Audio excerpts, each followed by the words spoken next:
بسم اللہ الرحمن الرحیم۔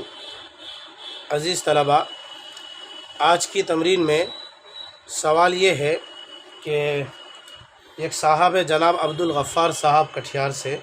ان کا سوال یہ ہے کہ ان کے جاننے والے میں کسی کا انتقال ہوا اور وارثین میں 3 بھائی، 2 حقیقی بہن، 1 بیوی اور 1 بیٹی چھوڑے ہیں، تو از روئے شرع کس کو کتنا حصہ ملے گا؟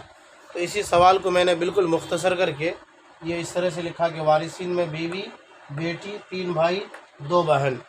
سائل کا نام میں نے دے دیا عبدالغفار کٹیہار۔ دیکھ لیجئے مسئلہ میں بناتا ہوں۔ سب سے پہلے بیوی لکھا جائے گا،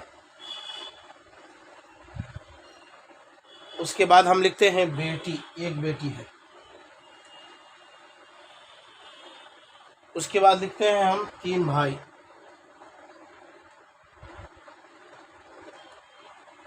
پھر اس کے بعد آخر میں لکھیں گے 2 بہن۔ 3 بھائی 2 بہن، حقیقی بھائی بہن ہے، یہ ہم نے معلوم کیا ہے۔ دیکھیے مسئلہ بنائیے، غور کیجئے۔ بیوی ہے، اولاد کی موجودگی میں بیوی کو کیا ملتا ہے؟ سمن۔ اولاد کی موجودگی میں بیوی کو سمن۔ صرف 1 بیٹی ہو تو بیٹی کو کیا دیں گے؟ نصف۔ اگر آپ کو احوال یاد نہیں ہے تو آپ پچھلے سبق میں دیکھ لیجئے۔ 3 بھائی، بھائی یہ اسباب نفسہ، باب الاسبات میں اسباب نفسہ کے اقسام آپ پڑھے ہوں گے۔ میں نے بہت تفصیل سے سمجھایا ہے کہ اسباب نفسہ کی 4 قسمیں ہیں: جزء المیت، اصل المیت، جزء ابی المیت، جزء جد المیت۔ تو یہ 3 بھائی جزء ابی المیت میں آتا ہے، تیسرا نمبر اس کا ہے۔ 2 بہن، یہ اسباب الغیر۔ آپ حقیقی بہن کے احوال میں غور کر لیجئے، دیکھ لیجئے، یاد نہیں ہے تو آپ میرا سبق سن لیجئے، حقیقی بہن کے احوال، وہاں پر آپ کو یاد ہو جائے گا اور سمجھ جائیں گے کہ بہن کو اسباب الغیر کب ملتا ہے۔ میں نے یہاں پر دیا ہے، وہ کیوں دیا ہے آپ پچھلے سبق سے رجوع کر لیجئے۔ چلیے، ہر وارثین کو ہم نے اس کا سہام دے دیا۔ اب مسئلے کی تخریج کرتے ہیں۔ مسئلہ کتنے سے بنے گا تو آپ قواعد تخریج میں اچھی طرح سے سمجھے ہوں گے، اور میں نے بہت تفصیل سے سمجھایا ہے قواعد تخریج میں کہ نصف اور ثمن ربع یہ جو ہے نوع اول کے سہام ہے، اور نوع ثانی میں ثلث، ثلثان، سدس ہے۔ تو نوع اول ہی کے 2 یہ سہام ہے، ثمن اور نصف۔ جب ثمن اور نصف کا اختلاط ہو جائے تو اس صورت میں جو چھوٹا عدد ہے، یعنی جو چھوٹا حصہ ہے، وہ چھوٹا حصہ ثمن ہے، اس کے ہم نام عدد سے مسئلے کی تخریج ہوگی۔ چنانچہ میں نے مسئلے کی تخریج کی، مسئلے کو میں نے بنایا 8 سے، مسئلے کی تخریج 8۔ اب 8 کا ثمن کتنا آئے گا؟ اب پہاڑا چلائیے، 8 × 8 ایک ہی آئے گا 8 کا ثمن۔ 8 کا نصف کتنا ہوگا؟ 4۔ چلیے یہاں 4 کر دیجیے۔ اب بچے کتنے؟ 8 میں سے 1 تو ثمن وہاں چلا گیا اور نصف بیٹی کو آیا، تو 5 چلے گئے، بچے کتنے؟ بچے ہیں 3۔ تو اب یہ 3 کس کو دیں گے؟ تو یہ 3 بھائی 2 بہن ان کو ملے گا۔ کیوں؟ اس لیے کہ آپ شروع کتاب میں یہ بات اچھی طرح سے جان چکے ہیں اور پڑھے ہیں کہ اسبا کہتے ہیں جب اصحاب فرائض سے اگر کچھ مال بچ جائے تو بچے ہوئے سارے مال کو اسبات لے لیتے ہیں، اور اگر اصحاب فرائض نہ ہو تو ان کے عدم موجودگی میں پورا مال لیتے ہیں۔ یہاں پر چونکہ اصحاب فرائض ہے، بیوی ہے، بیٹی ہے، اب ان سے بچا ہے 3 سہام، 3 بچا ہے، تو یہ 3 اب مجھے دینا ہے اسبات کو۔ اسبا بھائی بھی اسبا ہے اور بہن بھی اسبا ہے، تو یہ 3 ہم نے ان دونوں کو دے دیا۔ اب پھر ان کا آپس میں ایک مسئلہ یہ ہے، قاعدہ ہے للذکر مثل حظ الانثیین۔ تو وہ قاعدہ مجھے چلانا ہے کہ مذکر کو مؤنث کے مقابلے میں ڈبل ملے گا، چاہے یہاں بیٹا ہو اور بیٹی ہو، للذکر مثل حظ الانثیین کا قاعدہ چلے گا۔ اللہ کی اس کے بعد پوتا ہو یا پوتی ہو، للذکر مثل حظ الانثیین کا قاعدہ چلے گا۔ بہرکیف یہاں اسباب نفسی ہے، بھائیوں کو بہنوں کے مقابلے میں مجھے ڈبل دینا ہے، للذکر مثل حظ الانثیین قاعدہ۔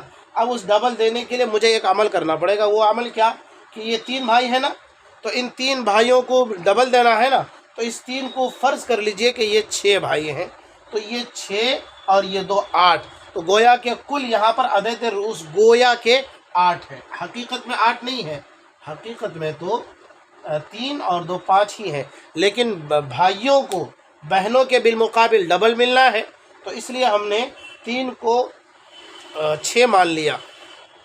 تو یہاں پر گویا کے عدد رؤوس 6 ہیں اور یہاں پر عدد رؤوس 2، اور 6 اور 2 8 ہوئے، میں نے یہاں پر 8 لکھ دیا۔ اب آپ اس کو سمجھیے کہ 8 یہ عدد رؤوس ہے اور 3 یہ عدد سہام ہے۔ اب کتنے فریق پر کسر واقع ہو رہا ہے، یہ باب التصحیح کا میں قاعدہ آپ کو سمجھا رہا ہوں۔ کیوں سمجھا رہا ہوں؟ اس لیے کہ یہاں پر کسر واقع ہو گیا تو باب التصحیح کا قاعدہ آتا ہی اسی لیے تاکہ کسر کو وہ ختم کر دے۔ دیکھیں یہاں پر ایک بیوی ہے اور ایک سہام ہے، یہاں کوئی مسئلہ ہی نہیں رہا۔ ایک بیٹی ہے، سہام 4 ہے، یہاں بھی کوئی مسئلہ نہیں ہے۔ مسئلہ یہاں ہے کہ عدد رؤوس ہے 8 اور عدد سہام ہے 3، تو گویا کہ 3 روپے ہیں اور 8 لوگوں میں تقسیم کرنا ہے گویا کہ۔ تو اب یہ تھوڑا دشوار ہو رہا ہے، کسر واقع ہو گیا۔ تو کسر کتنے فریق میں واقع ہوا؟ ایک ہی فریق میں واقع ہوا۔ جب ایک ہی فریق میں کسر واقع ہو تو باب التصحیح میں 7 قاعدے ہیں، 7 اصول ہیں۔ 3 عدد رؤوس اور عدد سہام کے درمیان چلنے کے لیے 3 قاعدے ہیں، اور 4 قاعدے عدد رؤوس کا دوسرے عدد رؤوس پر چلنے کے لیے ہیں۔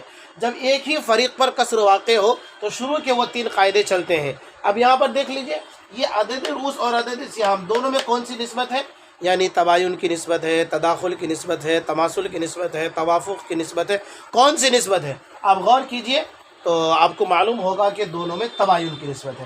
جب دونوں میں تباین کی نسبت ہو تو باب التصحیح کا قاعدہ کہتا ہے کہ عدد رؤوس جو کل عدد رؤوس ہے اس کو آپ مضروب بنا دیجئے۔ چلیے میں نے کل عدد رؤوس 8 کو مضروب بنا دیا، یہ یہاں پر کل عدد رؤوس 8 ہے، اس کو مضروب بنا دیا۔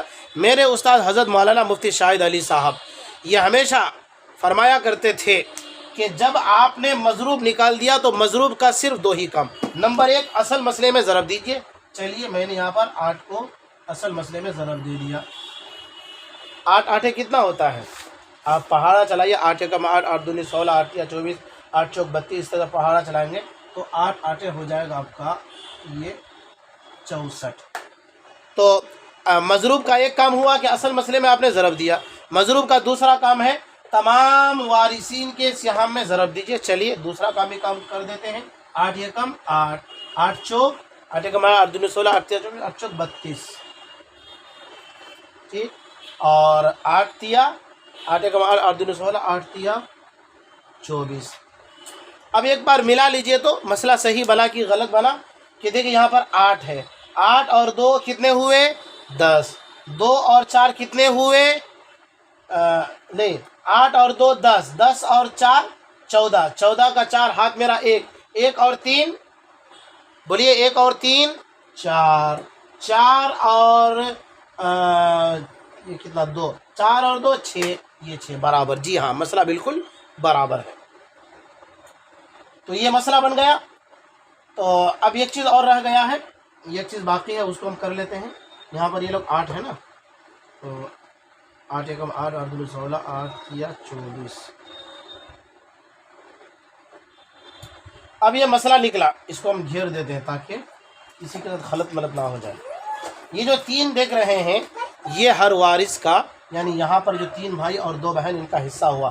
تو چونکہ میں نے شروع میں 3 بھائیوں کو 6 بھائی فرض کیا تھا، تو یہاں پر 3 ایک کا ہوا ہے نا، ایک آدمی کا ہوا 3، تو یہاں پر یہ 1 2 کے قائم مقام ہے، اس لیے ان لوگوں کا حصہ ہو جائے گا 6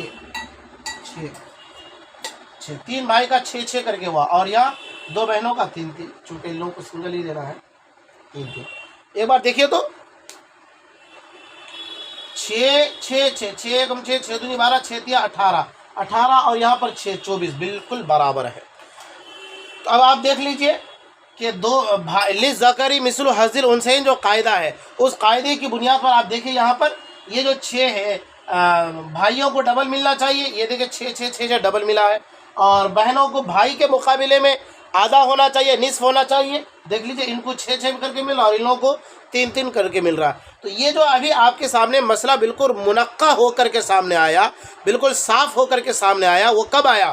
جب اصل مسئلہ جو 8 سے بنا تھا اس وقت تو عدد سہام 3 تھا اور عدد رؤوس یہاں پر 8، اور اس سے پہلے جو یہاں پر 3 اور یہاں پر 2 5 تھے۔ تو اس وقت بھائیوں کا ڈبل حصہ نہیں سمجھ پا رہے تھے ہم لوگ، اور نکال بھی نہیں پا رہے تھے، اور بہنوں کا بھائی کے مقابلے میں سنگل حصہ نہ سمجھ میں آ رہا تھا نہ اور ہم نکال پا رہے تھے۔ تو اسی مجبوری کو اور اسی دشواری کو ختم کرنے کے لیے باب التصحیح کا قاعدہ ہم نے چلایا، اور پھر مسئلے کی تخریج کرتے کرتے وہاں پر جو تصحیح مسئلہ 64 بنا۔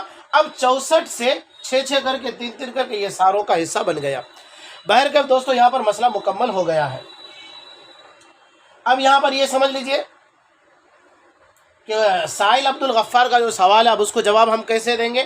اس کو جواب یہ دیں گے کہ دیکھیں بھائی، مرحوم جو بھی ہو، بعد ادائے حقوق متقدمہ یعنی تجہیز و تکفین، قضاء دیون اور تنفیذ وصیت بثلث المال کے، مرحوم کی کل جائیداد منقولہ و غیر منقولہ، جائیداد منقولہ یعنی وہ ترکہ، وہ جائیداد جس کو ہم ایک جگہ سے دوسری جگہ منتقل کر سکتے ہیں، جیسے کہ روپیہ، پیسہ وغیرہ، گاڑی وغیرہ، اور جائیداد غیر منقولہ جیسے مکان ہے، اسی طریقے سے زمین وغیرہ ہے۔